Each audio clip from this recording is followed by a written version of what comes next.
తాకట్లో ఉన్న బంగారాన్ని విడిపించి ఆ రోజున మార్కెట్ ధర కట్టి మిగిలిన డబ్బును మీకు అందిస్తుంది కొమ్మూరి గోల్డ్. ఇప్పుడు పోలీసులు ఎంక్వైరీకి వస్తారు. నీ కొడుకే తగలబెట్టాడని వాళ్ళతో నువ్వు చెప్పాలి. నేను చెప్పలేను దొరా. 20 ఏళ్లుగా నీకు అన్నం పెడుతున్నా. ఎంత చెప్పరా చెప్పరా చెప్పరా చెప్పరా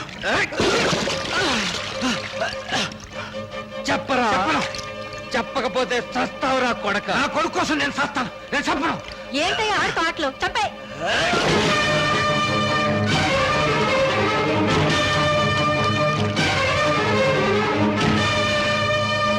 చేపల చెరులో పడేరా.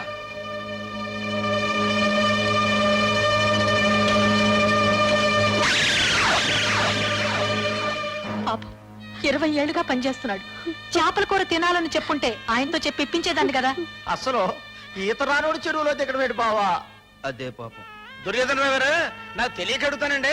చేపల చెరువు అంటారు కదా, చేపలు బయటపడకుండా శవాలు బయటపడుతున్నాయి ఏంటంటే? గుడ్డలు కుట్టుకునేవాడు నీకెందుకయ్యా రీజనింగ్? దిగాడు చచ్చాడు. ఇప్పుడు అవన్నీ ఎందుకు బావా, ముందు శవదహనానికి ఏర్పాట్లు చేయించు, ఖర్చునే భరిస్తా. అయితే పేపర్లో ఫోటో కూడా వేయించేద్దాం బావా.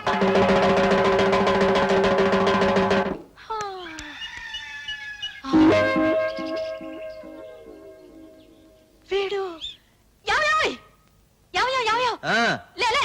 అబ్బా ఏంటే నువ్వు గాని ఆ భీముడిని పనిలో పెట్టావా? భీముడిని నేనెందుకు పనిలో పెట్టానే? అక్కడ పని చేస్తున్నాడు. రండి. రే భీముడు, ఆ గేదెలు కుడి తట్టేశానండి. నిన్నెవరు పెట్టాడు రా పనిలో? రూల్స్ అండి. రూల్సా? 6వ క్లాసుకి అన్ని రూల్స్ తెలుసారా నీకు? తెలుసు. ఇప్పుడు ఒక ఎమ్మెల్యే చచ్చిపోయాడు అనుకోండి, ఆయన కొడుకు ఎమ్మెల్యే పొట్టిస్తారండి. ఎందుకు? డబ్బులు సంపాదించుకోవడానికి. అదే ఒక ఉద్యోగస్తుడు చచ్చిపోయాడు అనుకోండి, ఆయన కొడుకే ఉద్యోగం ఇస్తారు. ఎందుకు? కుటుంబాన్ని పోషించుకోవటానికి. అదే పాలేరోడు చచ్చిపోయాడు అనుకోండి, ఆడి కొడుకు కూలి చెయ్యాలండి, చేసినప్పు తీర్చుకోవటానికి. చెప్పరా? అక్కర్లేదు. మీ నాన్న చచ్చిపోగానే మా నాన్న మీరు క్యాన్సిల్ చేశారు. భలే చూడండి, అట్ట కుదరదండి. ఎందుకని బాబు? ఇప్పుడు మా అయ్య చేసిన రుణం నేను తీర్చలేదు అనుకోండి, పైనుంచి కిందకి సరాసరి దెయ్యమై వచ్చి నన్ను పీక్కు తింటాడండి బాబు. వీడు దెయ్యమై మనల్ని పీక్కు తింటానికి మన పంచన చేరాడు తల్లి చెల్లి. నువ్వు మొయ్యిరా. అది కాదురా. నేను ఎన్నంటే ఎన్నండి. ఓ అయ్యో, నేను ఇక్కడ పని చేస్తున్నా.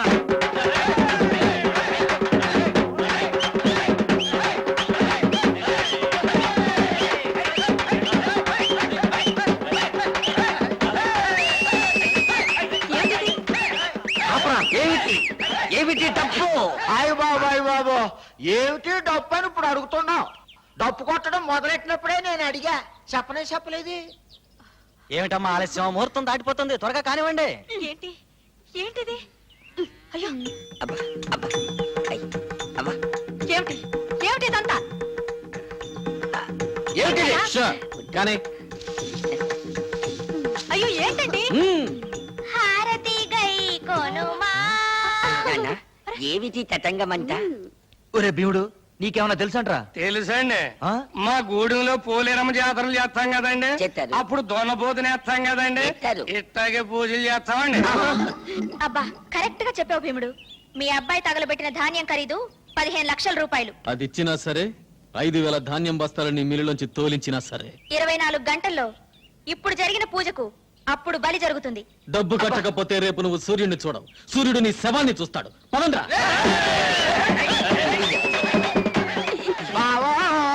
రేపు పొద్దున్న నీ కొడుకు ఫోటో పేపర్లో పడిపోద్దే.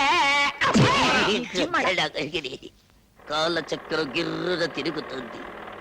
నాకు చావు దగ్గర పడింది. రేపు సూర్యోదయం అవ్వగానే అయ్యో చక్రం కూడా ఆగిపోయింది. అంత బెంబేలు పడిపోతావేంటి? శివాజీ గారు నేనేం చేయలే. చూడు జాకెట్ల జాకి, ఆ శివాజీ గాడు నన్ను చప్పుట పెట్టరా, నాకు నేను చచ్చుట పెట్టరా? నీకు నువ్వు చచ్చుటే బెటరు. ఎందలకు?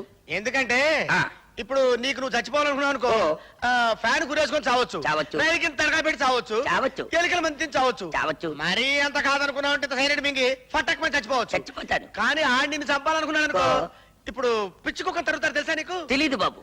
నాటు పందిని తరుగుతారు తెలుసా నీకు? లాంగ్ లో చూశాను. క్లోజ్ గా చెప్తా విను. నాటు పందిని తరుగుతా ఉంటే అది పరిగెడతా వెళ్తా ఉంటది, వెనకాల తరుగుతా ఉంటారు, చేతిలో బరిసి ఉంటది. అది పరిగెడుతుంటది, వెనకాల తరుగుతుంటారు, చేతిలో బరిసి ఉంటది. అందుబాటులోకి రాగానే శివాజీ గారు మా భావన చేయడానికి పందెం. పందమా ఎంతైనా పందమా అంతే. ఎంతైనా పందమా ఎంతైనా. అయితే 5 రూపాయలు వేసుకో నాకు ఒక రూపాయి వేసుకో. అయ్యో ఆఖరికి నా తల ఖరీదు 5 రూపాయలు 5 రూపాయల 50 పైసలు పందాలేసుకున్న లెవెల్కు దిగజారిపోయిందా? ఈ టెన్షన్ నేను భరించలేను. ఇంటికెళ్ళి మందు కొట్టి నిద్రపోతాను. హలో బతుకుంటే రేపు కలుద్దాం. హెడ్ జాగ్రత్త. నీ తల తీస్తాడా లేదా అని అర నిమిషములు 5 రూపాయల 50 పైసలు వచ్చిన ఆ తలకాయ వెల గోలికాయ లెవెల్కు పడిపోయింది. హతమితి. బాగా తుడవరా. అక్కడ శివాజీ నా తల తీస్తాడని పిల్లలు గోలికాయలతో పందాలకు వస్తుంటే మీరు ఇక్కడ తీరిక మెక్కుతున్నారా? నీ తలకేం అవ్వదు గానీ కూర్చోరా. కోడికూర వేడివేడిగా తిందు గాని పొయ్యి మీద ఉంది. భీముడు ఆయ్. ఆ కోడి ఎగురు పట్ట. చేస్తున్నానండి.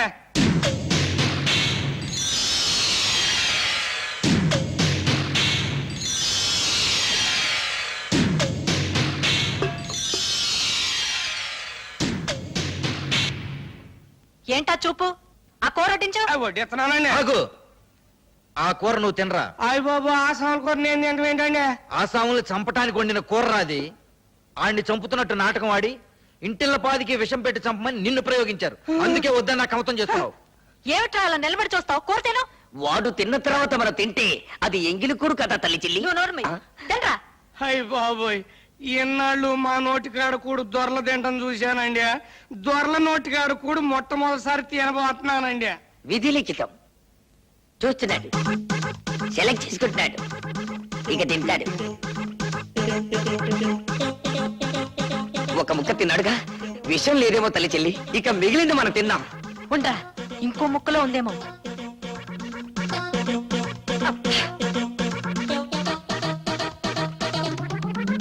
నాన్న వాడు కోడి మెడలు వాటి తొడలు కసకసా నమిలేస్తున్నాడు. ఇక ఆపవను. తిననీరా. ఇంకో ముక్క తినని. ఇంకా తిన్న తర్వాత మనం మిగిలింది ఏమిటి? చీకేసిన ఎముకలు పీకేసిన బొచ్చు తప్ప. విషం కలిపాడో లేదో తెలియాలిగా. కలిపుట్టే ఈ పాటికి కావాలిగా. ఒరే సుంచా, ఈ మధ్య సైనైడ్ తిని వాళ్ళు చచ్చి మనల్ని చంపే సూసైడ్ స్క్వాడ్ వాళ్ళు వచ్చారట. వీడు కూడా ఆ బాబతేమో.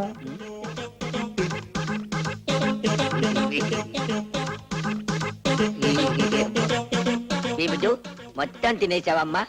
పాపం ఈ చిన్ని ముక్క ఏం పాపం చేసిందని దీన్ని మాత్రం వదిలేశావు. లాగించు, పీకి ఒక పీక్. తీర్చాడు లాలా. తిరగబోతే వేసే కరివేపాకు లీఫ్ కూడా లేకుండా క్లీన్గా నాకేశాడు. అపరా నీ కాగ్గోలా. రేపు మళ్ళీ కోడిని కోసుకుందాం. తినటానికి ఈయన ఎక్కడ బతుకుంటాడండి రేప? ఆ శివాజీ బాబు తలకాయ కోసి సంచులు వేసుకెళ్ళిపోతానని చెప్పాడు కదా. కేసు పెడదామా? చిచ్చి, నీ పరువేం కావాలి? ఇలాంటి విషయాలు జరిగేటప్పుడు పరిపాలించే వాళ్ళు ప్రజల్ని డైవర్ట్ చేయాలయ్యా. మీ ఊళ్ళో హిందూ ముస్లిం తగదా పెడదాం. మా ఊళ్ళో ముస్లింలే లేరే. పోనీ పాత ముఖ్యమంత్రి వేలు తనే కోసుకున్నాడా ఆ కుర్రాడే కోసాడా అని ప్రజల మధ్య ఇప్పుడు చర్చ పెడితే? వాళ్ళు మా వాణ్ణి చంపేస్తారు మహాప్రభో అంటే ఈ సలహాలేమిటండి? అయితే ఒకే ఒక్క ఐడియా ఉంది. దాంతో టాకు మారిపోద్ది. రాజ్యలక్ష్మి కుటుంబంతో సహా ఊరిడి చెల్లిపోద్ది. కాకపోతే చెల్లెలే అని ఆలోచిస్తున్నాను. ప్రాణం పోయే కాడ చెల్లెలు అనుకుంటేలా? అంతేనా? ఉమ్.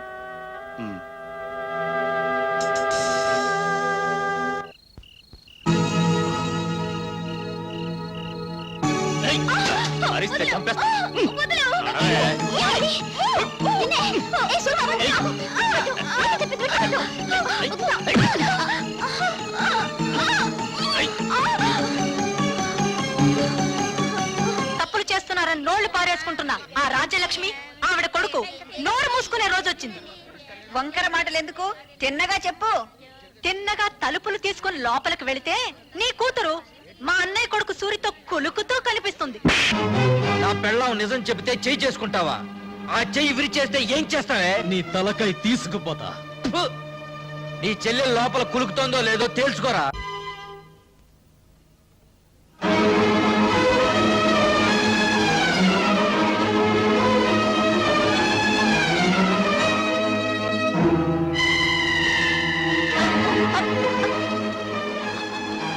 అమ్మ సుధా, సుధా, అమ్మ సుధా.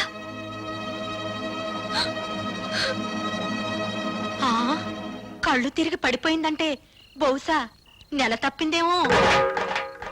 అమ్మని మొగుడొదిలేశాడు, కూతురు చెడిపోయింది. ఆపండి. ఆ సూరిబాబు సుధమ్మను పొద్దుకూరికి నాకు ఎత్తుకుపోతా ఉంటే మా ఎర్రబుజ్జి చూసింది. చెప్పవే. అవునండి, చీకటి గొంతులో ఆ బాబు ఎత్తుకుపోతుంటే నీ కళ్ళారా చూశాను. బావే, వాళ్ళిద్దరు ఆ గదిలోకి వెళ్ళడం నా కళ్ళారా చూశాను. అబద్ధం. గుడిసెలో ఉంటున్న దాని మాట గౌరవించి నేను అబద్ధం చెప్తున్నాను అనుకుంటున్నారా? ఓహో, మేడల్లో ఉండే వాళ్ళ గుడిసేడు బుద్ధులు ఉండకూడదేంటి? ఏయ్, ఏయ్! ఏం కూసావురా? ఇప్పటిదాకా మీరు కూసిన కారు కూతల కంటే తప్పుడు కూతలేం కుయ్యలేదు వాడు. రే సూరిగా, 24 గంటల లోపల డబ్బు కట్టకపోతే బుల్లెబ్బాయి బలైపోతాడనుకున్నాను. ఇవాళ నువ్వు చస్తావనుకోలేదు. వాడి మీద చేయి పడితే శవాలు లేస్తాయి. చేసిన తప్పు ఒప్పుకోకపోతే మీ శవాలు కూడా మిగలవు, బూడిదే మిగులుతుంది. ఏంట్రా ఈ కూసింది నిన్ను? మర్యాదగా అందరూ డిస్పర్స్ అవ్వండి. మీరు కాల్చి చంపిన నిందపడిన నా చెల్లెల జీవితం తేలందే. ఇక్కడి నుంచి కదిలే పని లేదు. అంతే. కలెక్టర్ గారు ఫస్ట్ క్లాస్ మ్యాజిస్ట్రేట్ తో సమానం. రేపు ఆయన సమక్షంలో విచారణ జరుగుతుంది.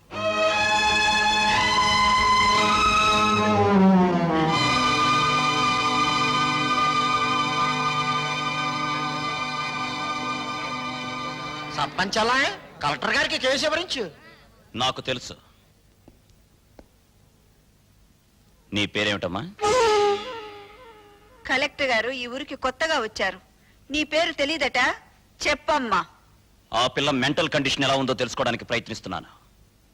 మధ్యలో మీరు మాట్లాడకూడదు. నోరు మూసుకోండని కూడా చెప్పొచ్చుగా, మీరు కలెక్టర్ కదా. చెప్పమ్మా, నీ ఇష్ట ప్రకారం వెళ్ళావా? అతను బలవంతంగా తీసుకెళ్ళాడా? నాకు అతనితో పెళ్లి చేయించండి. ఇది నా ప్రశ్నకు సమాధానం కాదు. ఇంకా అర్థం కాలేదండి? నాకు ఆ కుర్రోడితో పెళ్లి చేయండి అంటే ఇష్టపడి వెళ్ళాను, అంత ఫినిష్ అని చెప్పినట్టేగా. ఇదిగో కలెక్టర్ గారు, అందరూ కలిసి నా చెల్లెలి జీవితంతో చెలగాటమాడుతున్నారు. నా చెల్లెలికి న్యాయం జరగకుండా ఈ కర్ర దాటి వెళ్తే ఇక్కడ ఊరుండదు, వల్లకాడుంటుంది. కలెక్టర్ తో ఎలా మాట్లాడాలో ముందు తెలుసుకో. క్షమించండి కలెక్టర్ గారు, అన్నని కలెక్టర్ చేయడం కోసం వాడు చదువు మానేశాడు. మాట్లాడటం చేత కాదు. నేను చెబుతున్నాను వినండి. మీరు చదువుకున్న చదువులు మీకేం నేర్పించాయో గాని మేం నేర్చుకున్న నీతులు మాకు కొన్ని నేర్పించాయి. ఆస్తి పోతే కూలి చేసుకుని బతుకుతాం, ఆత్మాభిమానం పోతే పోతే ఇక్కడ జరిగేది ఆత్మహత్యలు కాదు, హత్యలు. భయపెడుతున్నావా? బుజ్జగించే వయసు కాదు కదా. ఆ అమ్మాయి పెళ్లి చేయమని అడుగుతోంది కదా. వాడు ఎత్తుకుపోయాడని చెప్తున్నాం కదా. సాక్ష్యం? నేను నా కళ్ళ ముందే సూరిబాబు సుధమ్మను ఎత్తుకుపోయాడు. నిన్నడగలేదు. చూసిన వాళ్ళు సాక్షి వద్దని సోహన్ అడుగుతారేండి బాబు? ఏమ్మా, నువ్వే అతనితో కలిసి రూమ్ లోకి వెళ్ళావా, లేక అతను నిన్ను ఎత్తుకుపోయాడా? మా ఇద్దరికి పెళ్లి చేయండి. ఇంతకంటే ఆ పిల్ల ఏం చెబుతుందండి? విషయం అర్థం కాలా? అయినింటి ఆడపిల్లని ఇంతకంటే ప్రశ్నించడం మంచిది కాదు. కాబట్టి ఈ ఇద్దరి పెళ్లికి ఏర్పాటు చేయమని తీర్పు చెప్తున్నాను. అయ్య బాబాయ్ బాబా, ఆయన మొత్తకాన్ని తీర్పు చెప్పేసి వెళ్ళిపోతే సరిపోతేటండి. నా కొడుక్కి 5 లక్షలు కట్నం ఇవ్వాలి.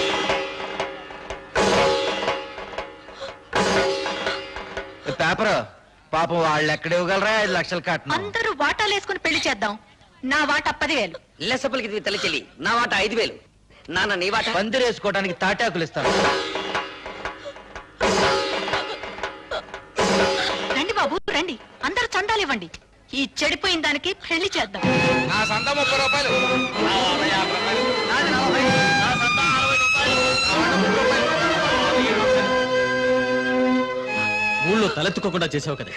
వాళ్ళకి చెప్పడం ఇష్టం లేకపోతే నాకైనా చెప్పొచ్చుగా సుధా, సూరిబాబు అంటే ఇష్టమని. చేసిందంతా చేసి ఇప్పుడెందుకు ఏడుస్తావు? 5 లక్షలు ఎక్కడి నుంచి తేవాలి? నిన్ను గోదావరిలో తోసి నేను దూకాలి.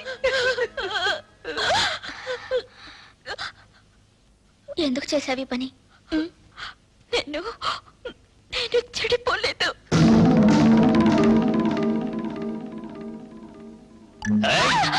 అరిచావంటే చంపేస్తా. నువ్వు అక్కడే కూర్చో, నేను ఇక్కడే కూర్చుంటాను. ఏయ్! పిచ్చి పిచ్చి వేషాలు వేసావంటే ఇక్కడే భంచిక్ బొమ్మ అనిపిస్తా. నేను ఇక్కడే కూర్చుంటాను. మీ అమ్మ, ఊరు జనం అంతా వచ్చిన తర్వాత గొడవ జరుగుతుంది కదా, నేనే వెళ్ళి తలుపు తీస్తాను. నాకు పెళ్లి చేయండి, నాకు పెళ్లి చేయండి అని ఎందుకు చెప్పావే? నేను చెడిపోలేదంటే మీరు నమ్ముతారమ్మా?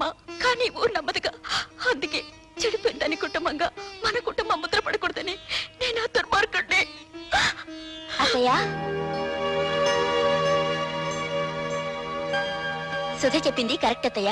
పెళ్లికి ఏర్పాట్లు చేయండి. మిగతా డబ్బు రేపు తీసుకొస్తాను. ఆ రోజు నా కొడుకు నిన్ను పెళ్లి చేసుకోబోతున్నందుకు బాధపడ్డాను. ఈ రోజు నువ్వు ఆ వెధవని పెళ్లి చేసుకున్నందుకు బాధపడుతున్నానమ్మా. పర్వాలేదత్తయ్య, పెళ్లికి రెడీ చేయండి. ఇంకా పెళ్ళేంటి? ఆ సూర్యగాడిని రచ్చబండ దగ్గరికి తీసుకొచ్చి పచ్చడి పచ్చడి చేసి ఈ నిజం చెప్పి ఆగు బాబు, పుట్టలో పాములాగా కొంపలో నేనుండాను కదా, ఉపాయం ఏదో నా చెవిలో పారై అపాయం సంగతి నే చూసుకుంటా.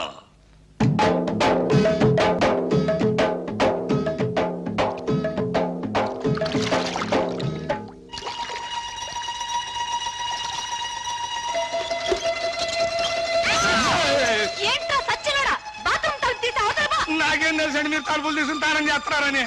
బరువు పంపేసుకుని వెళ్ళిపోతా.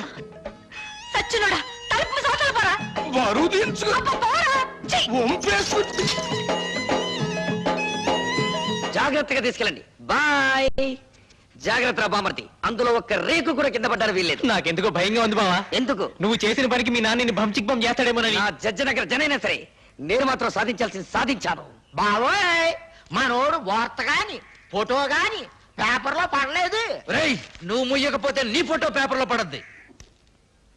నాన్న జోగిరీలు, ఈ దండ వేసిన ఆశ్రదించి ఏమిట్రా ఈ పిచ్చానందం? ఏముందండి, సూర్యోదయం అయ్యే లోపల శివాజీ గారు మనోడు తలకాయ తీసుకెళ్లేదు కదా, అందుకని. నిజమే నిజమే. నమస్తే నాన్న. పిచ్చి నాయన, నా కొడుకు మీద చేయి వేయడానికి వాడికి ఎన్ని గుండెలు? అవును, పోయేది నా తలకాయ కానీ నీ తలకాయ కాదుగా, అందుకే నా జాగ్రత్తలో నేనున్నాను. ఏం చేసావురా? 5,000 బస్తాల ధాన్యాన్ని ధాన్యాన్ని శివాజీకిచ్చి ఇచ్చి 5,000 బస్తాలు ఇచ్చావా? నా కొంప ముంచావా?